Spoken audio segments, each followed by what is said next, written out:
vous emmène avec moi pour une balade en pleine nature dans ce parc tout près de chez moi et très peu fréquenté.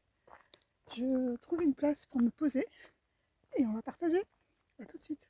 Bon, j'ai enfin trouvé une place, enfin c'est ma place, c'est la place que j'aime bien lorsqu'elle est disponible et qu'il y a un temps qui le permet de venir faire mes séances ici à cette place. Voilà, il y a une table avec des bancs et je suis un peu en dehors du chemin et à l'abri des regards, donc j'aime bien m'installer ici. Donc c'est le lieu que j'ai choisi aussi aujourd'hui pour cette petite vidéo. Alors ce que je voulais vous partager aujourd'hui, c'est en fait un constat que j'ai fait. Je suis formée à beaucoup de techniques, ceux qui me connaissent le savent, mais il y a deux techniques auxquelles je me suis formée très tôt. Une des deux, j'ai commencé en 2011, la deuxième en 2015, donc il y a presque 10 ans maintenant, puisque c'était début 2015. Mais c'est vrai que tout ce chemin, en fait, j'ai toujours été connectée à ce qui était intuition, énergie, ressenti. Par contre, je me suis vraiment intéressée pour m'y former pour moi, à partir de 2008. Et très vite, je me suis formée pour des certifications. C'est pas vraiment des certifications, mais en tout cas vraiment pour avoir des outils et accompagner à partir de 2011. Et il y a deux outils qui ressortent souvent, qui sont toujours ressortis et qui ressortent de plus en plus, c'est la cohérence cardiaque aspiratoire et puis l'EFT. D'ailleurs, ceux qui me suivent sur Insta ou sur Facebook ont vu que je partageais de plus en plus sur ces deux sujets-là, puisque ces deux sujets, à chaque fois, j'ai fait tous les modules, même les approfondissements quand c'était possible.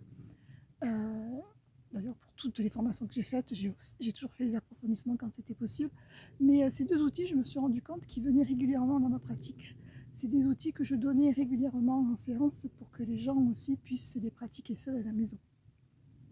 Et en fait, de plus en plus, je m'aperçois que je les utilise ensemble. C'est-à-dire que j'utilise la respiration durant les rondes de FT et ça ajoute beaucoup d'impact et c'est très efficace. Voilà. Donc de plus en plus, je vais vraiment de plus en plus approfondir, me spécialiser avec ces deux techniques. Alors évidemment, je ne laisse pas tomber le reste puisque c'est des outils qui vont venir s'incorporer dans mon accompagnement qui est en train de changer d'ailleurs. Et attendez, je vous reprends tout de suite. Voilà, des gens passés, je ne voulais pas les filmer. Donc, c'est des outils voilà, que j'utilise en complément, mais j'ai vraiment créé un protocole d'accompagnement, de gestion émotionnelle et de gestion du stress avec principalement ces deux outils très présents dans mon accompagnement. Voilà. Et puis surtout, maintenant, c'est uniquement en forfait. Donc, il y a un cadre pro qui a changé, autant pour les nouveaux que pour les anciens maintenant. Et j'espère qu'il vous conviendra. C'est vraiment un accompagnement. Alors, il y a l'accompagnement Boost sur 3 séances. Et puis, un accompagnement plus profond avec 9 séances, qui est vraiment un accompagnement sur un objectif précis. Voilà, donc évidemment, n'hésitez pas à me suivre sur ma fiche Google ou même venir me contacter avec les coordonnées que je mettrai en dessous de cette vidéo.